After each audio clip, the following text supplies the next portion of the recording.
በቀደም እኔ ሙዝና ካሳ እቴቴ ቡና ቁጭ ብለን ወደር የሌለው ቡና እያጣጣምን ስናወጋ አንድ ሰውዬ መጣ።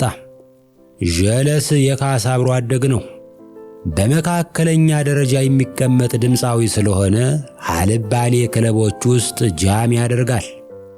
ዋና ዋና ዘፋኞች መድረክ ላይ ዘፍነው ለእረፍት ሲወጡ ከተመልካቹ መካከል ይወጣና ማይኩ ከሚቦዝን ትንሽ እንዳንጎራጉር ይፈቀድልኝ ይልና ፈቃድ ሳያገኝ መዝፈን ይጀምራል። ቀስ በቀስ የጨዋታችን ርዕሰ ጉዳይ ዘፋኝ መንግሥተ ሰማያት ይገባል አይገባም በሚለው ሰሞንኛ ወግ ዙሪያ ሆነ። ሲጀመር መንግሥተ ሰማያት ስትሉ ምን ማለታችሁ ነው? ጭራሽ በሰማይ መንግሥት አለ ሲል ጠየቀ ሙዝ። ሁላችንም ክፉኛ ገላመጠ ነው። በማስከተል ድምፃዊው እንዲህ አለ። አሁን እኔ ገዳም ገባች አሉ ደብረ ሊባኖስ፣ ሰው እየገደሉ ይማራሉ ወይ ነፍስ? ሰው እየገደሉ ከተማረ ነፍስ ቱቦሽን ዘግቼ ደብረ ሊባኖስ እያለ ከዘፈነው እርኩስ አዝማሪ ጋር ተደርቤ ገሃነም ብገባ ትክክለኛ ፍርድ ነው? አንተ ብዙ ጊዜ የምትጫወተው ዘፈን ምንድን ነው አልኩት። አሳድገሽኛል በማር በወተት ኢትዮጵያ እናቴ ምድራዊ ገነት እያልሁ ነው የምዘፍነው አለ ዘፋኙ። ካሳ ይሄንን ሲሰማ ራሱን መቆጣጠር አልቻለም። ተው እንጂ በእናትህ አውቃለሁ እኮ ከመቆየቱ የተነሳ ጉጥ ማውጣት የጀመረ ቦቀልት የመሰለ ድንች በዳጉሳ ቂጣ እየጠቀለልክ ስትውጣ አድገህ በማር በወተት አደግኩ ብለህ ታዜማለህ። ኬት አባት ያመጣኸው ማር ነው? እናንተ ሰፈር የነበረው ብቸኛ ቀፎ የእስክርቢቶ ቀፎ ብቻ ነበር። በዚያ ላይ ከሁለት እርስ በርስ ጦርነት፣ ከብዙ ባለቀለም ሽብሮች፣ ከብዙ ረሃቦችና ከበርካታ ቸነፈሮች አምልጠህ ለዚህ በቅተህ ኢትዮጵያ አገሬ ምድራዊ ገነት ትላለህ። እና ምን ልልህ ነው? ሐሰተኝነትን የማይወደው ፈጣሪ በዘፋኝነትህ እንኳ ቢምርህ በቀዳዳነት አይምርህም። በቃ ትገባለህ። የኢትዮጵያ ስልጣኔ መስራች የሆኑት የአክሱም ነገሥታት በንግሥና ቀናቸው በዋናነት 3 ሥርዓቶችን ይፈጽሙ ነበር። መጀመሪያ እጩ ንጉሥ አንበሳ ይገድላል። ከዚያ ታጅቦ ወደ ደጀ ሰላም ሲመጣ የጽዮን ልጆች የተባሉ ደናግላን ንጉሡን እየዘፈኑ ይቀበሉታል። ወርቅ አፍሶ ይበትንላቸዋል። ከዚያ በኋላ ነው በጳጳሱ አማካኝነት የሚቀባው። የአንበሳው ግድያ የንጉሡ ጀግንነትና ጠንካራነት ምልክት ነው። አገር የመጠበቅ አቅም አለው ብሎ ሕዝቡ እንዲተማመንበት ያደርጋል። የዘፋኞቹ አቀባበልና የወርቅ ስጦታው ደግሞ ንጉሡ ለኪነ ጥበብ ያለው ስሱነት ወይም አርቲስቲክ ሴንሲቢሊቲ ማሳያ ነው። የአገር ዳር ድንበር ሲደፈር ከወታደር ጋር አዝማሪም ይዘምታል። አዝማሪ ሳያስከትል የዘመተ ንጉሥ ኖሮና አያውቅም። የጀግኖች ወኔ አዋላጅ ነው አዝማሪ። ፈሪን ይወቅሳል፣ ጠላትን ይዘልፋል። ከዚያ ባለፈ የጋዜጠኝነትንና የታሪክ መዝጋቢነትን ሚና ይጫወታል።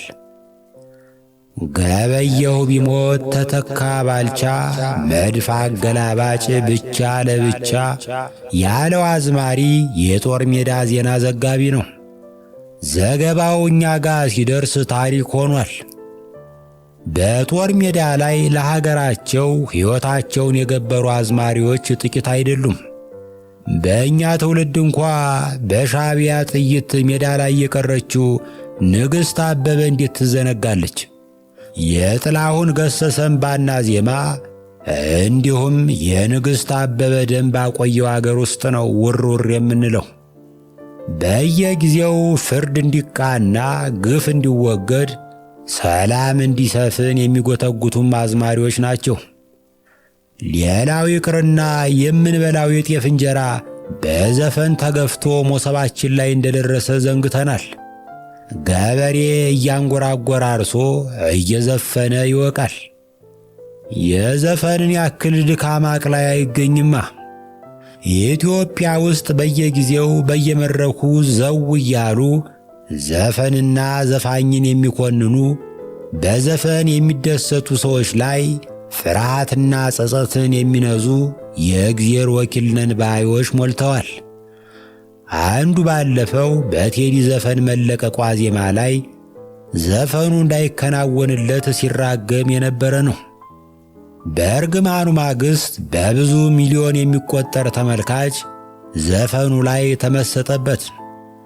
ይህ ክስተት እግዚአብሔር ከሟርተኛ ይልቅ ዘፋኝን እንደሚረዳ ትልቅ ማሳያ ይመስለኛል። ይህ ሰውዬ በቀደም አርባ ምንጭ ድረስ ሄዶ ከሞታ አዞ አጠገብ ፎቶ በመነሳት ዘንዶውን ወጋሁት እያለ ሲፎክር ነበር። አንድ ሰው በዚህ ዘመን በምግብ እጥረትና በእርጅና የሞታ አዞ ሬሳ ላይ ሲፎክር እንደማየት የሚያስገርም ነገር የለም።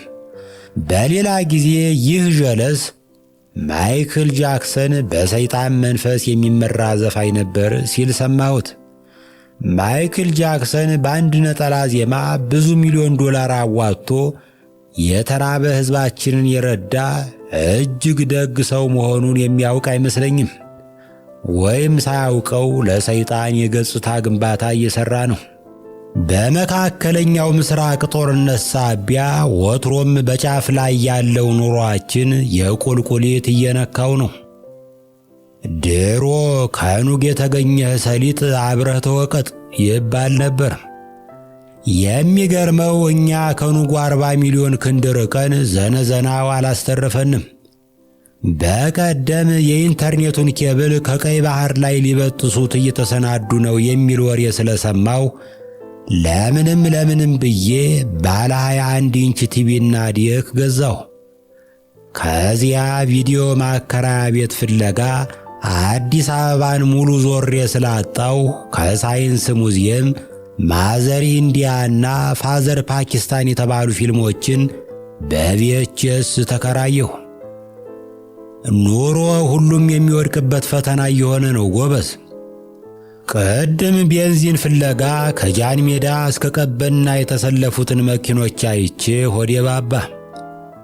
አንዳንዶች መኪናቸው ውስጥ ተኮራምተው እኔ በእግሬ አፈስ ሳደርገው በከባድ ቅናት ይመለከቱኛል። አንዳንድ ባለመኪኖች ጥበቃው ረጅም ጊዜ እንደሚፈጅ ቀድመው ስለጠረጠሩ ስንቅ፣ መድኃኒት፣ ትራስና ብርድ ልብስ ሳይቀር ይዘው መጥተዋል። ኧረ ነዳጅ አለህ? የሆነ ጊዜ ላይ ተገኘ የተባለው ድፍድፍ የጠላ ነው እንዲህ? ውሃውን ወደ ወይን የቀየርህ ጌታ፣ ከሐይቆች አንዱን መርጠህ ወደ ናፍጣ ቀይረህ አስደምመን እንጂ። አሜን። ድሮ የቸገረው ሰው በአለባበሱ ይታወቅ ነበር። አሁን ዘንጦ የሚቸገር ሰው እየበዛ ነው።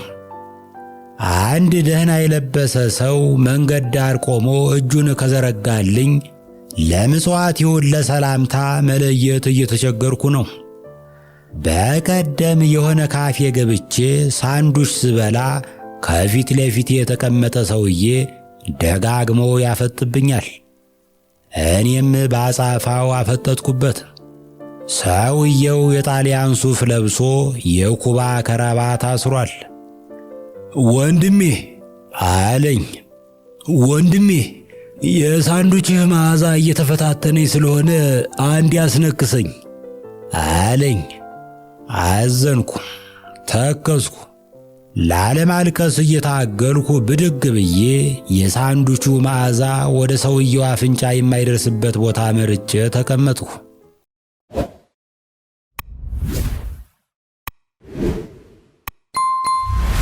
ቁንዲ አንገቷን አስገጋ ቃፊርነት የቆመች መስላለች። የዳኛቸው ወርቁ አደፍርስ የሚጀምረው በዚህ አረፍተ ነገር ነው። ይህን አረፍተ ነገር ሲያነብ ምን ይሰማው? ስንትስ ምስል ይታየው ይሆን? ቁንዲን የማያውቅ ሰው ቁንዲ ምንድናት? ሰው ናት? ላም፣ በቅሎ፣ ባዝራ፣ ፍየል ናት? ቡሃር? ቁንዲ ሚዳቆ ናት? ድኩላ? ቁንዲ አንገቷን አስገጋ ሲል ቁንዲ በይፋትና ጥሙጋ አውራጃ ውስጥ የምትገኝ ተራራ ናት። ቁንዲ ሕይወት ያላት ተራራ ናት። የተራራ ሕይወት፣ ነፍስ፣ ቀለስተኛ ሕይወት፣ ያረፈች ያንቀላፋች ሕይወት። እዚህ ሕይወት እፎይ ብላለች። ሕይወት እንዲያ ነው የምትታየን። ከብቶች የተሰማሩበት መስክ፣ እህል የበቀለ ያበበ ያፈራበት መሬት፣ ወዲያ ወዲህ የሚል ሰው፣ የሚበሩ አእዋፍ፣ የሚራወጡ የሚንጫጩ ልጆች የሉም። ጭስ እንኳን የለም። ሕይወት ታዘግማለች፣ ታንቀላፋለች። ሕይወት እፎይ ብላለች። የሥነ ጽሑፍ ተንታኞችና ሐያሲያን አዘውትረው የሚጠሩት መቼት ሙሉ ቃል ትርጉሙ የሚገባኝ ይህን የዳኛቸው ወርቁ አደፍርስ ሳነብ ነው። መቼውና የቱ ግልጽ ነው። መቼ ዘላለም ዓለም ከኢዛና እስከ ሚኒሊክ፣ የቱ ተራራ፣ ሜዳ፣ ጅረት፣ ጉጥ፣ ቀበሌ፣ ሰበካ፣ አድባራት፣ ሙሉ አገር፣ የተኛች ያንቀላፋች አገር፣ ሕይወት የተኛች እፎይ ያለችበት ሀገር። መቼው ጥንትም ወደፊትም ከሰኞ እስከ ሰኞ፣ ከልደታ እስከ ልደታ፣ ከቅዱስ ዮሐንስ እስከ ቅዱስ ዮሐንስ ከዓመት ዓመት እንቅስቃሴው ያው ነው። ቦታው አልተለወጠም፣ ጊዜውም እንደዛው። በዓላቱ ቀን መቁጠሪያም መቆጣጠሪያም መጠያየቂያም መነጋገሪያም ናቸው። የፌሽታ ቀንም የሚከበረው በእነዚሁ በዓላት አማካኝነት ነው። በዓላቱ ስነ ጽሑፍ ናቸው። ዘመን አይጨምርም። ደራሲው በዚያ ቦታ በዓመተ ምሕረት ሆነ በዓመተ ፍዳ የሚቆጠር ጊዜ እንደሌለ ያሳያል። ቁጥር የለም። ጊዜ እንደተንጠለጠለ መዘውር ትሾራለች። ዑደት ላይ ነች። ጊዜ ከቅዱስ ዮሐንስ እስከ ቅዱስ ዮሐንስ፣ ዝናቡ ሲያጠጥ፣ ፀሐይ ስትደምቅ፣ የጧቷ ፀሐይ በአረንጓዴ መስኮች ላይ ሲያርፍ፣ የጧት ጤዛ ሲያብረቀርቅ፣ አደይ አበባ ምድሪቱን ስታስጌጥ፣ የመስቀል ወፍ ከድንቢጥ ጓደኞቿ ጋር ተደባልቃ ጥራጥሬ ስትለቅም፣ ያ እንቁጣጣሽ ይባላል። ቅዱስ ዮሐንስ ይሆናል። ግን የዘንድሮ ቅዱስ ዮሐንስ ካምናው ቅዱስ ዮሐንስ የተለየ አይደለም። ሕይወት እንደ በራይ በክብ ትንከላወሳለች። በተራራ ሕያውነት፣ በሜዳ ወንዝ ፍጥነት ያረጀች የሻገተች ትመስላለች። ወይስ የደራሲው አገላለጽ ይሆን ይህን መሻገት ያሳየኝ? የይፋትና ጥሙጋና አውራጃ ጣርማ በር ተራራ ላይ ሆነው ሲመለከቱት እግዚአብሔር ዓለምን ፈጥሮ ሲያበቃ የተረፈውን ትርክምክም ያጎረበት ዕቃ ቤቱ ይመስላል። ዓለም ከተፈጠረ ጀምሮ የተቀመጠ የታከተ ነገር ላይሻግት ይችላል እንዴ? ድቡሽ ትቢያ ላይለብስ ይችላል? ቢሆንም ሕይወት አለ። በሩቅ ሲታይ የተራራ ትርክምክም ብቻ ይምሰል እንጂ ቀረብ ብለው ሲያዩት ግን እዚያም ሕይወት አለ። ሕይወት በእርጋታ በዝግታ ታምማለች። ሕይወት በተገማሸረ ወንዝ ውስጥ እንደሚብሰከሰክ ውሃ። ሕይወት የበጋውን ወራት ለማሳለፍ ምድር ውስጥ እንደተቀበረ ሕያው እንቁራሪት በረዥሙ አንቀላፍታ ትገኛለች። በሌላው ሀገር የምትፍለቀለቀው የምትንቦለቦለው ሕይወት እዚህ እፎይ ብላለች። ከኢዛና እስከ ሚኒሊክ ምግባችን ያው ቀይወጥ፣ አልጫ ቀይወጥ። ስማችን ያው እንደ ድሮው ጉንጤ፣ አያንቴ፣ ለጴሳ፣ ሐጎስ፣ መገርሳ። ከኢዛና እስከ ሚኒሊክ ሕይወት በዝግታ ትፈሳለች። በተገማሸረ መስክ ውስጥ እንደሚብሰከሰክ ውሃ። ሁሉ ወግ ነው። ሰው በልማድ ታስሯል። ልማድ የሚጥስ የለም። ለመጣስ የሚያስብ እንኳን የለም። ወግና ልማድ በሜዳዎቹና በተራሮቹ ላይ እንደረጋው አቧራ ረክተዋል፣ ተጋግረው ጠጥረዋል። ሕይወት ስታዘግም ለውጥ እስከ መኖሩ ሲረሳ አዲስ ነገር አይፈጠርም። አዲስ ዘይቤ አይወጣም። አዲስ ስልት አሮጌውን አይተካም። ሁሉም ነገር ድግግሞሽ ይሆናል። ኑሮ ሰኞ ማክሰኞ፣ ሰኞ ማክሰኞ፣ ድግግሞሽ። አለባበስ፣ አስተራረስ፣ አነጋገር ሳይቀር ይደጋገማል። ንግግር ሳይቀር ይደጋገማል። እግዚአብሔር ርቁን የማያይ እንዳይመስል፣ እግዚአብሔር ርቀትና ቅርበት አይወስነው። እነዚህ አረፍተ ነገሮች ስንት ጊዜ ተነግረው ይሆን? ንግግርን በእግዚአብሔር መጀመር ግዴታ ባይሆንም ይደጋገማል። ዝናብ ባይመጣ ሁሉ ቤት፣ እንግዳ ባይመጣ ሁሉ ሴት፣ የወደዱትን ቢያጡ ያጡትን ይቀላውጡ፣ አውራ ዶሮ በየፍጉ ክምር ላይ ቆሞ ይጮሃል። እነዚህን የመሳሰሉ በርካታ ተረትና ምሳሌ ሲነገር እንሰማለን። ተረትና ምሳሌዎቹ እንደ እጀ ጠባቡ ቀጭን ሱሪው፣ እንደ ቀሚሱ መቀነቱ ኩታው፣ እንደ ወጡ እንደ እንጀራው፣ እንደ ማረሻ ወገሉ፣ እንደ ቀንበር ምራኑ፣ እንደ ሁሉ ነገር ጥንት የነበሩ ከጥንት የመጡ ናቸው። ሲነገሩ፣ ሲሰሙ፣ ሲነገሩ፣ ሲጠኑ የመጡ ደለሎች ናቸው። የታሪክ ደለሎች ሲደጋገሙ የኖሩ ከኢዛና እስከ ሚኒሊክ ተረትና ምሳሌ እንዳገኘ የሚሰነዝረው አፋቸው ከተቀመጠበት ጓዳ አውጥቶ የሰነዘረው እንጂ አስበውም የሚናገሩት አይደለም። እንደው በአጠቃላይ በመጽሐፉ የተገለጡት የወይዘሮ አሰጋሽ ነፍስ ያረጁ ነፍሶች ጥርቅም፣ ያረጁ ነፍሶች ድሪቶ ናት። የራሳቸው የሆነ ምንም ሐሳብ የሌላቸው፣ ጥናት ደለሏን ያልደለለችባቸው፣ በድሮ ወግና ልማድ የተሞላ የሥጋ ስልቻ ብቻ። ጭሰኛው ጭሰኛ ነው። ከሌላው እልፍ አላፍ ጭሰኛ የሚለይበት ብዙ ነገር ስለሌለው የተዋጽኦ ስም እንኳን አልተለወጠም። የወል ስም ይበቃዋል። ብዙ ጊዜ ሊናገር ሲሞክር እናየዋለን፣ ግን ቃሉ የመሰማት ያህል አይጎላም። እሜቴ ይጫኑታል፣ ያፍኑታል። ሊናገር ሲጀምር ገና ሳይደፋፈር፣ ገና ጉሮሮ ሳይላመድ ነገሩን ካፉ ላይ ቀልበው ወደ ጎን ጥለው እሳቸው መናገር ይጀምራሉ። ሙሉ አረፍተ ነገር የሚናገርባቸው ጊዜያት ጥቂት ናቸው። ከነሱም አንዳንዶቹ የሜቴ ልብ እንዲነኩ ለሜቴ ጆሮ እንዲጥሙ ሆነው የተበጃጁ ናቸው። ብድሩን ላለማጣት። ማጣት ሲባል ደግሞ የሚበላና የሚጠጣ ብቻ አይደለም። ለዘር የሚሆን ማሽላ ያጣል። የዘር እህል ማጣት ማለት የሚቀጥል የማያቋርጥ ችግር የሚፈለፍል መዓት ማለት ነው። ስለዚህ ይንበረከካል። ሌላም ነገር አለ። ምናልባትም ትልቁ ችግር ጭሰኛው ከባለ አባቱ ስር እንዳይወጣ የሚያደርገው እምነቱ ሊሆን ይችላል። እግዚአብሔር ሁሉን ያያል፣ ቄሱ፣ መነኩሴው፣ ጳጳሱ፣ ንጉሱ፣ ባለርስቱ፣ ጉልተኛው ይሉታል ሲያስፈራሩት። እግዚአብሔር ቢወደው እግዚአብሔር ቢያፈቅር የኔ ቢለው ጸጋውን ያላበሰው ሀብቱን ሞላ ክብሩን ጎላ አድርጎ በፈጠረው እምቢ ማለት፣ በዚህ ሰው ላይ ማመጽ፣ ይሄ እግዚአብሔር መዳፈር ነው። ይህም ባደርግ ከላይ እግዚአብሔር ይቆጣል፣ መዓት ሰንዛር እጁን ያነሳል፣ ችግር ቸነፈር ይመጣል፣ ከላይ ይወርዳል እንደ ሰደድ እሳት። እናምና ያመፀውን ድሃ ያደቀዋል፣ ያለመዋል ካላመፀው ጋር ቀላቅሎ። ያን ያልተነኩት ረሃብ ቸነፈሩ ያልነካቸው እነ ወይዘሮ አሰጋሽን መሰል ለኃጥአን የወረደ ለጻድቃን ይላሉ እየተዘባነኑ። መዓቱ የወረደበት ቸነፈሩ የመታው ድሃ ያመፀም ያላመፀም ይኸዋ ሲሉት እውነት ነው ብሎ ይቀበላል። አንድዬ ምን ይገደዋል ይላሉ እነ ወይዘሮ አሰጋሽ ከንፈራቸውን እየመጠጡ። ከንፈር መጠጣው ውስጡን ደስታ ላይ ላዩን ይሉንታ ይመስላል። ድሃውን እንዳይሞት ቆይ እንዳይበለጽግ መቦጥቦጥ መኖር መቆየቱን አምኖ ማመጽ አሻፈረኝ ማለት ፈርቶ ይኖራል። ጭሰኛው እምነት ያስረዋል። ባሮጌ ባህልና ወግ ድግግሞሽ በዛ ውስጥ ያለፈውን ሽክርክሪቱን ያጦዘዋል። ድምር ጭሰኛ ቢሆንም አስተሳሰቡ ብትን ነው እና ተበትኖ ይበደራል። አንገቱን ደፍቶ ኩራቱን ውጦ ስድቡን ወቀሳውን እንደ በረከት ቆጥሮ እጅ ነስቶ እየጎረሰ ይበደራል። ደግሞ እንደገና ከኢዛና እስከ ምኒልክ ሕይወት አንቀላፍታለች።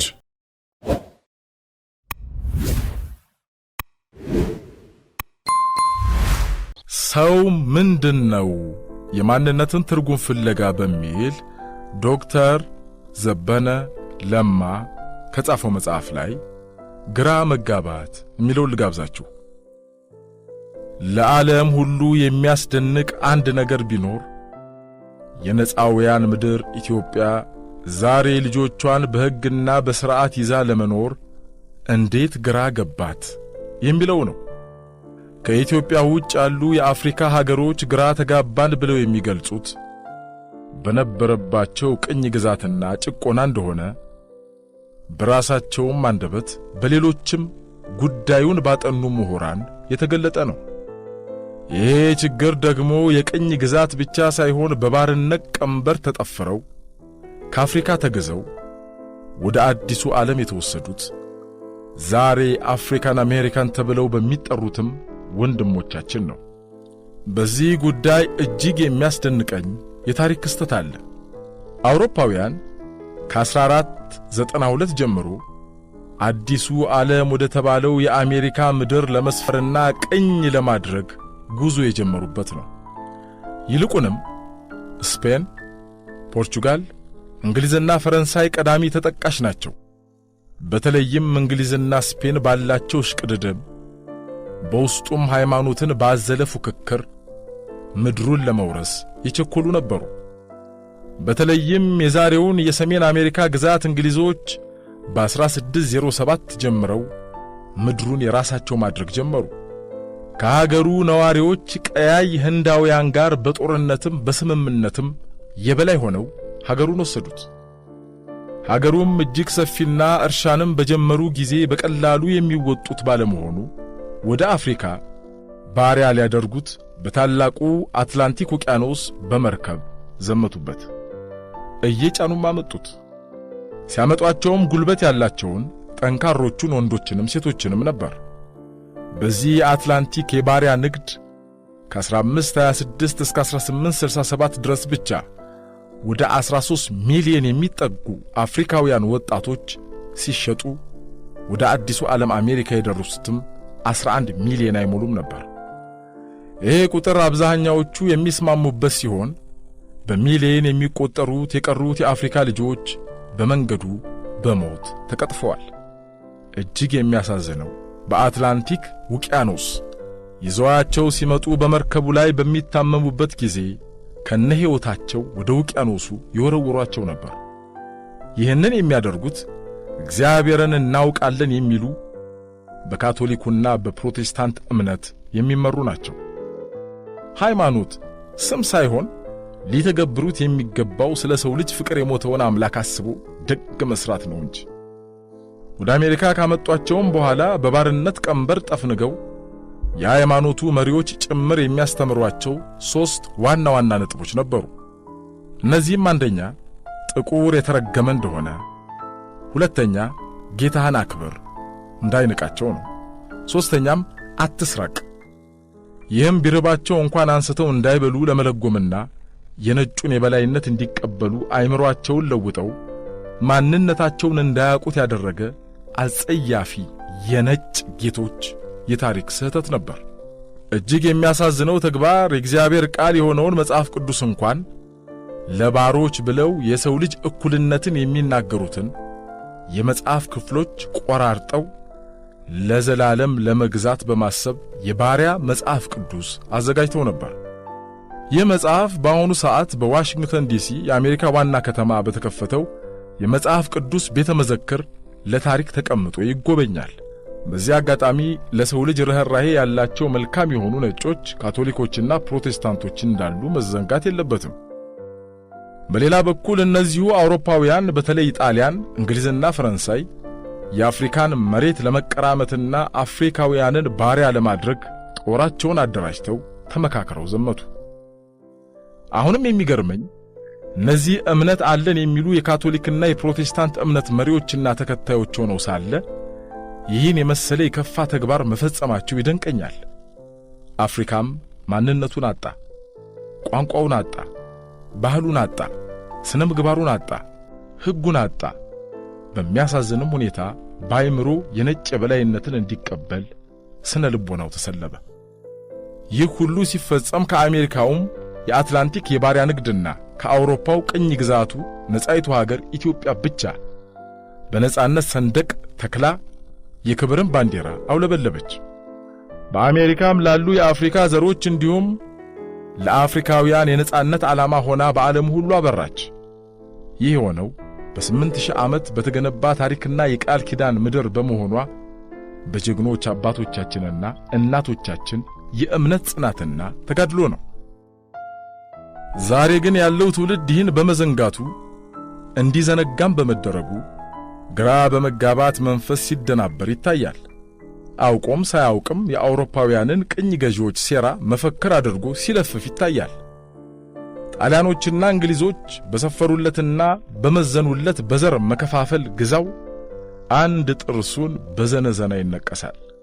ትልቁንም ኢትዮጵያ የሚለውን የማይናድ ማንነትን እንደመመልከት በአውሮፓ ከፋፍለህ ግዛ ያለፈ ታሪክ ወድቋል። የጣሊያኑ ፋሺስት ሞሶሎኒ ሊቢያንና ሶማሊያን ከጎበኘ በኋላ ለም መሬት ቢያጣባቸውና አሸዋ ቢሆኑበት በኢትዮጵያ ያለውን ዶቦንና በአስመራ የነበረውን ኮራዶ ዞሊን የነገራቸው ጥቁሩን መሬት ለመያዝ መግፋት እንዳለባቸው ሲሆን ጀነራል ዶቦንም ብዙ ብር እንዲልኩለት ጠየቀ። ዱቼም ለምን ባለው ጊዜ ኢትዮጵያን በጦርነት እንደማይቻል በፕሮፓጋንዳ ግን ዘር ከዘር ከፋፍለን አጣልተን እናሸንፍና ምድሩን እንይዛለን ብሎ መለሰ። ዳሩ ግን ፋሺስት ኢጣሊያ 2 ጊዜ መጣ፣ 2 ጊዜም ምሱን ቀምሶ ተመለሰ። ታዲያ ዛሬ ኢትዮጵያውያን ይህንን የጠላትን ሐሳብ አንግተው በዘር በጎሳና በአምባ በቀበሌና በሰፈር የኔ ብለው ሲጣሉ ማየት ከዚህ በላይ ውርደት የለም።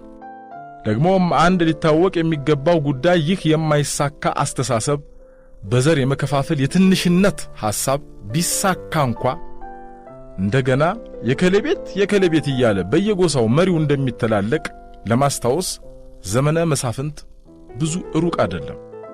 የሚበጀን ከዚህ ግራ መጋባት ወጥተን ሰዎች እኩል መብት ኖሯቸው ዘለቄታዊ ሰላም የምናገኘው በአንድነት መንፈስ ስንተሳሰብ ብቻ ነው። አንዳንድ ሰዎች እንዳጋጠሙኝ ኢትዮጵያ ከሁሉ በላይ ብዛት ያለው ጎሳና ቋንቋ ያላት ይመስላቸዋል። እርግጥ ነው ከ80 በላይ መኖሩ ብዙ ነው። ዳሩ ግን በአፍሪካ ውስጥ ካለው 3000 ከሚገመተው አንጻር 100 እንኳን አልሞላም።